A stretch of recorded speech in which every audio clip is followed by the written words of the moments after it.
UPSC toppers क्या झूठ बोलते हैं कि यूपीएससी के लिए कोचिंग करनी चाहिए या फिर नहीं करनी चाहिए? और जो एस्पिरेंट है यूपीएससी के, वो किसी कन्फ्यूजन में रहते हैं कि हम कोचिंग करें और ना करें, क्योंकि हमने उस टॉपर्स का वीडियो देखा था और वो बोल रहा था कि हाँ कोचिंग ज़रूरी है और कोचिंग करनी चाहिए। या फिर कोचिंग, कोई टॉपर बोलता है कोचिंग नहीं करनी चाहिए, बिना कोचिंग के हो जाता है। तो इसमें बहुत कन्फ्यूजन रहता है एस्पिरेंट को। और इसके अलावा आपने बहुत सारे टॉपर्स की, कई सारे जो कोचिंग इंस्टीट्यूट हैं वहाँ पे आपने उनकी फ़ोटो देखी होगी। वो क्लेम भी करते हैं कि ये टॉपर हमारे यहाँ से निकला हुआ है। आपने ऑनलाइन जितने सारे प्लेटफॉर्म हैं, एजुकेटर जो मतलब पढ़ाते हैं, ऑनलाइन कोचिंग देते हैं हर प्रकार की, किसी भी, चाहे वो यूपीएससी हो या फिर और भी। तो हम यहाँ बात करेंगे यूपीएससी की, तो वो भी क्लेम करते हैं कि टॉपर्स हमारे यहाँ से निकला हुआ है और तरह तरह से एक ही टॉपर की कॉपी आपको हर जगह मिल जाएगी, फोटो। तो आप सोचोगे कि यार, आपके मन में एक कन्फ्यूजन भी आएगा कि ये टॉपर तो इतनी जगह पढ़ा है, क्या वास्तव में इतनी जगह मतलब उसने पढ़ाई की है तभी इसका सिलेक्शन हुआ है? आपके मन में कई तरीके के डाउट रहते हैं कि टॉपर इतनी सारी कोचिंग में पढ़ा है, इसके पीछे क्या कारण है, क्या सच में पढ़ा है, या फिर कोचिंग ने जो कहा था, टॉपर्स ने जो कहा था कि हाँ आपको कोचिंग करनी चाहिए सारे जो यूपीएससी के लिए, तभी आपका यूपीएससी में सिलेक्शन होगा। तो क्या ये ज़रूरी है कोचिंग करना? यदि कोई कोचिंग, यदि कोई मतलब उस फैमिली से नहीं आता, इस तरीके से बैकग्राउंड नहीं है, और जब हम उसकी बात करते कोचिंग की कितनी सारी फीस लगती है, वो नहीं पे कर सकता, तो क्या फिर वो आईएएस नहीं बन सकता? क्या वो यूपीएससी की तैयारी नहीं कर सकता? यदि वो यूपीएससी की तैयारी करना चाहता है लेकिन वो कोचिंग ज्वाइन नहीं कर सकता, तो फिर वो क्या यूपीएससी कोचिंग नहीं कर सकता, मैं तैयारी नहीं कर सकता यूपीएससी की, क्योंकि कोचिंग तो उसने की नहीं है? तो क्या उसके पीछे कारण है, हम यहाँ पे इसके बारे में चर्चा करने वाले हैं। सबसे पहले ये समझो कि कोई भी जब टॉपर होता है तो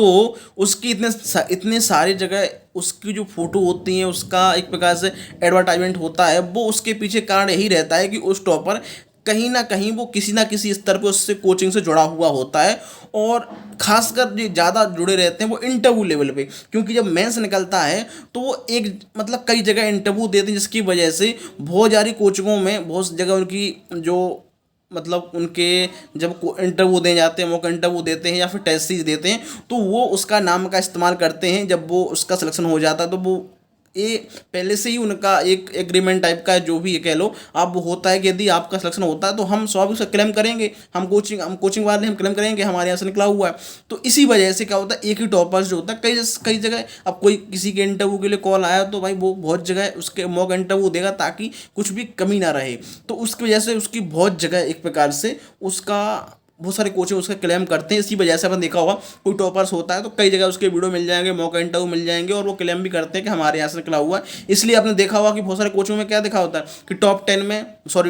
में 70 बच्चे हमारे निकले हुए, और वही हर कोचिंग वाला कह रहा होता है इसी तरीके से। तो आपको उनमें कन्फ्यूजन रहता है, भाई साहब ये तो हरी सब लोग ही बोल रहा है, तो फिर ऐसे कैसे हो सकता है कि ये बच्चा सब जगह पढ़ा हो? तो उसके पीछे सब जगह नहीं पढ़ा होता है वो, चूंकि उसने वहाँ पे टेस्ट सीरीज ली है, कहीं पर टेस्ट सीरीज ले ली, कहीं पर मॉक इंटरव्यू दे दिया, या फिर वास्तव में कहीं पर किसी जगह उसने कोचिंग ली हो थोड़ी बहुत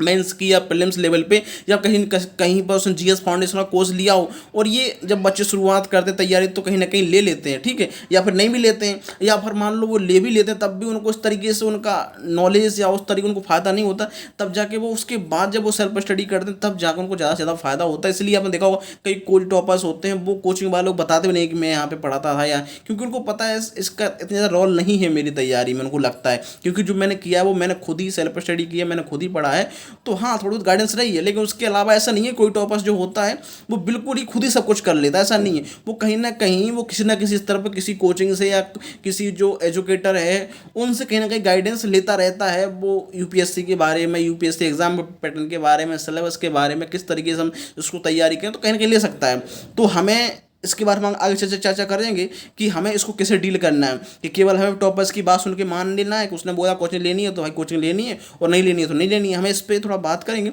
हमने पहले यहाँ पे समझ लिया कि हाँ हर कोचिंग वाले टॉपर्स की फ़ोटो यूज करते हैं या फिर क्लेम करते हैं हमारे यहाँ से पढ़ा हुआ, तो उसके पीछे यही कारण है कि उसने कहीं ना कहीं या तो मॉक इंटरव्यू ज़्यादा संख्या में ही होता है, मॉक इंटरव्यू लिया है या टेस्ट सीरीज ली है,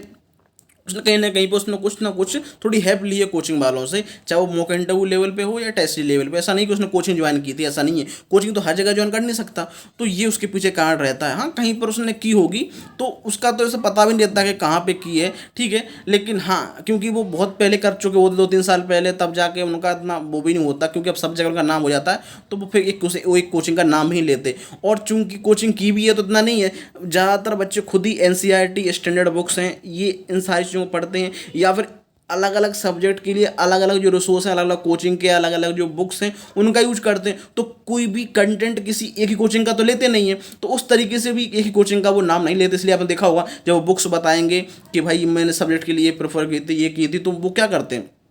कि वो अलग अलग अलग एथिक्स के लिए कोई नोट्स बताएंगे, या फिर हिस्ट्री के लिए, पॉलिटी के लिए अलग अलग बताएंगे, स्टैंडर्ड बुक्स जो हैं वो भी बताएंगे। तो क्या इसका मतलब है कि वो एक किसी के ऊपर डिपेंड नहीं है, वो हर जगह कुछ ना कुछ लेते रहते हैं, जहाँ भी जो भी सब्जेक्ट के लिए अच्छा है। तो किसी हम एक कोचिंग या किसी एक संस्थान, किसी एक टीचर का उस पर बता देंगे इनका पूरा इस पर हक है, या फिर इसने निकाला हुआ है, या इनका रोल है इसकी तैयारी में, तो वो थोड़ा मतलब कहना अच्छी बात नहीं है, क्योंकि उसका रोल कहीं ना कहीं बहुत जगह से होता है। तो हम यहाँ पे बात हो गई हमारे टॉपर्स की कि उनका इतनी सारी कोचिंगों में नाम क्यों होता है, वो उसके पीछे कारण यही रहता है, कहीं ना कहीं जुड़े रहते हैं। अब हम बात करते हैं, किसी टॉपर ने आपसे बोल दिया है कि कोचिंग जरूरी है और आप बोलते हैं कोचिंग लेना जरूरी है, या फिर किसी टॉपर ने आपसे बोला नहीं लेना है तो आपको नहीं लेना है। ये डिपेंड करता है आपके खुद के ऊपर कि आपको कोचिंग लेना है कि नहीं लेना है। आपने टॉपर्स ने यदि कोई केवल ये बोल रहा है कोई टॉपर कि नहीं नहीं आपको कोचिंग लेना जरूरी है, तो कहीं ना कहीं वो भी एक गलत बात कर रहा है, क्योंकि शायद उसने ली थी या उसको ज़रूरत थी, ठीक है, उसको कई डाउट थे, और वो शायद सोच रहा था कि मैं तैयारी नहीं कर सकता कोचिंग के बिना, या फिर लाइब्रेरी के बिना, मुझे भाई लाइब्रेरी जरूरी है, कोचिंग जरूरी है, तभी मैं घर बैठ कर तैयारी नहीं कर सकता, इसलिए उसने कोचिंग ली थी। लेकिन ये बात हर पे लागू थोड़ी ना होगी, कोई नहीं कोचिंग जा सकता, लेकिन क्योंकि वो उसने बेस उसका बेस अच्छे तरीके से क्लियर है, तो वो खुद ही एनसीईआरटी पढ़ के, स्टैंडर्ड बुक्स पढ़ के, पीवाईक्यू देख के, थोड़ा टीचर्स ऑनलाइन गाइडेंस लेके ही निकाल सकता है। और जब आप प्रीलिम्स निकालोगे तो मेंस प्रीलिम्स के बाद तो वैसे ही आपको बहुत सारे जो फ्री जो मेंटर से प्रोग्राम कहीं ना कहीं मिल जाएंगे, तो इतना ज़्यादा जरूरी नहीं है कोचिंग, ठीक है। तो अब वो डिपेंड करता है कि आपके ऊपर, जैसे कि मान लो आपका बेसिक क्लियर नहीं है, आपको एनसीईआरटी पढ़ने में दिक्कत आ रही है, समझ में नहीं आ रही है, जीएस हो गया, बेसिक जो कॉन्सेप्ट है वो समझ में नहीं आ रहा है, तो फिर आप तो स्वाभाविक सी बात है आपको कोचिंग लेना जरूरी है। तो आप चाहे ऑनलाइन कोर्स लो या फिर ऑफलाइन लो, जो भी है वो आपके ऊपर डिपेंड करता है, कोचिंग लो। और आप कोचिंग केवल इसलिए नहीं लो क्योंकि उस टॉपर ने बोला था इस कोचिंग में पढ़ना है, आप टॉपर्स लो, वहाँ पे फैकल्टी की आपको समझ में आ रहा है कि नहीं आ रहा है, तो वो आपके ऊपर डिपेंड करता है कोचिंग का। तो ये मैंने बताया है। अब यदि किसी का बेसिक अच्छी तरीके से क्लियर, उसको हिस्ट्री भी आती है, उसको पॉलिटी मतलब उन्होंने कहीं ना कहीं पढ़ा है, उसके मैथ के कॉन्सेप्ट भी है, जीएस रीजनिंग, उसको हर तरीके से थोड़ा बहुत उसे पढ़ा है, और उसको अपने ऊपर विश्वास है कि मैं खुद को मैच करके थोड़ा इस सिलेबस है यूपीएससी का, उसको अच्छे से समझ के मैं समझ सकता हूँ, मुझे समझ में आ रहा है उसका सिलेबस, पीवाईक्यू देख के भी उसको लग रहा है हाँ यार मतलब ये क्वेश्चन मुझ पे मतलब बन के मतलब समझ में आ रहे हैं कि हाँ मैं इसको कर सकता हूँ, और थोड़ी मेहनत करूँगा तो मेरा बन जाएगा, थोड़ी मैं गाइडेंस ले लूँगा कोई टीचर की, ऑनलाइन मुझे नहीं लेना है कोचिंग। तो वो पीवाईक्यू देख के, सिलेबस देख के, थोड़ी खुद की स्ट्रेटजी बना के, बेसिक बुक्स पढ़ के वो खुद ही स्ट्रेटजी बना सकता है, तैयारी कर सकता है। क्यों? क्योंकि उसको वो चीज़ें समझ में आ रही है, पीवाईक्यू समझ में आ रहा है, सिलेबस भी समझ में आ गया है पूरी तरीके से, और वो उसको बेसिक कॉन्सेप्ट क्लियर है, चाहे ज्योग्राफी हो या हिस्ट्री हो, कोई भी सब्जेक्ट हो, तो वो उनकी उसके लिए आसानी है। तो अब वो बोले कि नहीं मुझे कोचिंग लेना है, या फिर कोई उससे टॉपर बोले तो कोई ज़रूरी है, तो वो क्यों लेगा? समझ रहे? यदि वो ले रहा है तो कुछ मतलब नहीं है। हाँ, ये हो सकता है यदि वो ले तो ऐसा तो है नहीं कि उसको कुछ उसको कमी मतलब कुछ गलत हो जाएगा। उसको हो सकता है कि जो थोड़ा उसको खुद एफर्ट लगाने थे, वो कोचिंग में जाके तो वहाँ पे टाइम देगा, तो वहाँ पे वो सारे कॉन्सेप्ट अच्छे तरीके से क्लियर हो जाएंगे, उसके डाउट क्लियर हो जाएंगे। बट ये है कि यदि कोई ये सोच रहा है कि नहीं मुझे चूंकि जल्दी से जल्दी करना है, तो कोचिंग में ऐसा नहीं, कोचिंग में तो वो सबके अनुसार चलेंगे। आप जब खुद पढ़ोगे तो आप कई टॉपिक को एक साथ मतलब बहुत जल्दी सब्जेक्ट को कवर कर सकते हो, लेकिन वो तो सबके हिसाब से चलेंगे। तो चूंकि आप सोचो नहीं मुझे 6 महीने में पूरा कंसेप्ट मतलब 1 साल के अंदर करना है, तो चूंकि यदि तुम वहाँ से कोचिंग ले रहे हो पूरा बेसिक से, तो वो तो अपना पूरा कोर्स करेंगे 1.5 साल में, 18 महीने में, या जो भी आपका उनका है। तो कई लोगों को इससे नुकसान हो जाता है कि उनको लगता है कि नहीं मुझे तो भाई अपने हिसाब से करना है, तो फिर कोचिंग उनके लिए ऐसा नहीं है, तो उनके लिए अच्छी नहीं है कोचिंग, क्योंकि कोचिंग वाले तो सबके साथ चलेंगे ना, आपके साथ थोड़ी चलेंगे कि नहीं आपको चूंकि आता है तुम छोड़ देंगे टॉपिक को। तो उसलिए सबकी अलग अलग स्थिति है, उसके ऊपर डिपेंड करता है। लेकिन जो बेसिक है कि यदि आपको बेसिक चीज़ें समझ में नहीं आ रही हैं, स्टैंडर्ड बुक्स हो या फिर एनसीईआरटी हो, तो स्वाभाविक सी बात है आप कोचिंग ले लो। लेकिन टॉपर्स ये बोल रहा है कि नहीं यहाँ पे ले लो, तो ये अच्छी बात नहीं है कि भाई टॉपर्स ने बोल दिया है, क्योंकि टॉपर्स का हर जगह है, उसने कहीं ना कहीं लिया है। और ऐसा नहीं कि आप किसी कोचिंग में लोगे तो भाई पूरा उसी का मटेरियल पढ़ोगे तभी आपका सिलेक्शन होगा। आप कहीं ना कहीं और जगह से भी हेल्प लेनी पड़ेगी, क्योंकि हर टीचर अलग अलग संस्थान में अलग अलग सब्जेक्ट के लिए स्पेशल हैं, वो अच्छी तरीके से पढ़ाते हैं, तो उनको अलग अलग सब्जेक्ट में नॉलेज है। तो कोई भी कोचिंग पूर्ण तरीके से दावा नहीं कर सकती कि नहीं हर सब्जेक्ट के हर कॉन्सेप्ट के मेरे यहाँ पे पूरे टीचर हैं या फिर मेरी कोड नोट्स हैं मतलब सफिशियंट हैं, ऐसा नहीं कोई नहीं कर सकता। क्योंकि चाहे वो कोई भी कोचिंग हो, सही बच्चे स्टैंडर्ड बुक्स भी पढ़ते हैं, कोचिंग के नोट्स भी पढ़ते हैं और एनसीईआरटी भी पढ़ते हैं, तो वो हर सब्जेक्ट के लिए देखते हैं कि क्या सब उसके लिए अच्छा है, ठीक है, कहाँ से वहाँ सिलेबस कंप्लीट हो रहा है। और जब आप थोड़ी तैयारी में आगे बढ़ते हो तो आपको खुद ही सोच समझ में आने लगता है कि नहीं भाई इस सब्जेक्ट के लिए मुझे क्या पढ़ना है, क्या पढ़ना है, कैसे हमारे पीवाईक्यू सॉल्व हो रहे हैं, कैसे इसका सिलेबस कंप्लीट हो रहा है, तब जाके खुद ही आप चीज़ें समझने लगते हो जब आप तैयारी में आगे बढ़ते हो, ठीक है। तो ये केवल कह देना कि नहीं टॉपर्स ने बोला था इसलिए तैयारी मुझे कोचिंग लेनी है, ये थोड़ी बेवकूफ़ी है, क्योंकि यहाँ पे इतना ज़रूरी नहीं है आप लोग कोचिंग के लिए, क्योंकि ये परीक्षा ऐसी है ही नहीं कोचिंग के लिए। आपने टॉपर्स को देखा हो यदि, तो वो उनके नाम तो चलो हर जगह रहते ही हैं, लेकिन यदि उनको उनसे पूछो और आराम से उनके इंटरव्यू आपने देखे होंगे तो खुद ही बोलते हैं कि कोचिंग तो जरूरी है नहीं, यदि आप देखो ईमानदारी से। लेकिन मैंने पहले बता दिया कि यदि कॉन्सेप्ट क्लियर नहीं है, चूंकि वो बोलते हैं इसलिए क्योंकि वो कहीं ना कहीं कोचिंग उन्होंने ली रखी होगी पहले, तो उनके थोड़ा बहुत बेसिक क्लियर हो जाते हैं। वहाँ सिलेक्शन नहीं हुआ, लेकिन सिलेक्शन होता है आगे से, वो खुद फिर सेल्फ स्टडी करते हैं, आगे बढ़ते हैं, इसलिए वो बोलते हैं कि यदि आप खुद ही सेल्फ स्टडी करते हो, एनसीईआरटी अच्छे से बेसिक क्लियर कर लेते हो, फिर उसके बाद स्टैंडर्ड बुक्स पे आते हो, पीवाई को देखते हो, सिलेबस देखते हो, तो खुद तैयारी आप खुद ही कर सकते हो, कोचिंग आपके लिए जरूरी नहीं है। बट कोचिंग आपको एक एक आपकी तैयारी कहीं ना कहीं हेल्प करेगी, एक गाइडेंस के रूप में आएगी। आपको कहीं कॉन्सेप्ट समझ में नहीं आ रहा तो आपको वो बता देगी, आपको समझा देगी। लेकिन ये नहीं है, पढ़ना तो आपको ही पड़ेगा, कोचिंग नहीं पेपर लिख के आएगी, आपको खुद ही लिखना पड़ेगा, खुद ही पढ़ना पड़ेगा। आपको वहाँ बेसिक जो कॉन्सेप्ट है वो क्लियर हो जाए, कोई डाउट क्लियर हो रहा है, और आपकी यदि पढ़ने की हैबिट नहीं है तो आपका जो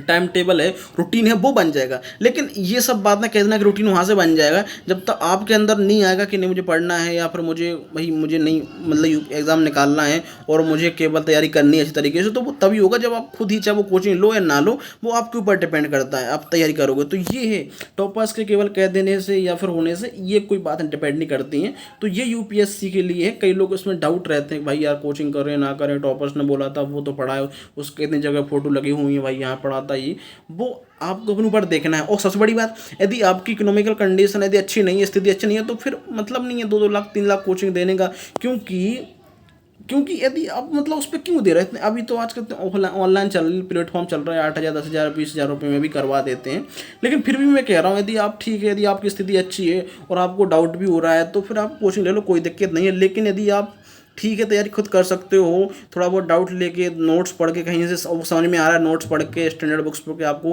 कॉन्सेप्ट क्लियर होते हैं, समझ में आता है, पीवाई को समझ में आते हैं, तो फिर तो कोई दिक्कत नहीं है। आप अपने हिसाब से बहुत जल्दी स्पीड में भी कई टॉपिक जल्दी कवर कर सकते हो, सब्जेक्ट कवर कर सकते हो, और आपको आसानी होगी मतलब इन सारी चीज़ों में कवर करने में, ऐश करने में, क्योंकि आप खुद ही सारी सेल्फ स्टडी करोगे अच्छे तरीके से। अब यहाँ पे जिसके बारे में तुम्हारा बात करूंगा मैं कि बच्चे केवल सेल्फ स्टडी मतलब केवल ये सोच लेते हैं कि नहीं सेल्फ स्टडी मतलब मुझे ही सब कुछ करना, ऐसा नहीं है। इसके बारे में बात करेंगे, सेल्फ स्टडी और बेसिक जो हम स्टडी करते हैं, कोचिंग लेते हैं या फिर कोचिंग नहीं भी लेते तब भी बच्चे कहीं ना कहीं सेल्फ स्टडी तो करते ही हैं। क्योंकि सेल्फ स्टडी मतलब केवल ये नहीं है कि भाई सब कुछ मैं ही करूँगा, मुझे ना कोचिंग लेनी है, ना किसी टीचर से बात करनी है, ना गाइडेंस लेनी है, ऐसा नहीं होता है। तो ठीक है, हम सेल्फ स्टडी में जब कोचिंग करेंगे तब भी बच्चा सेल्फ स्टडी करता ही है, ठीक है। तो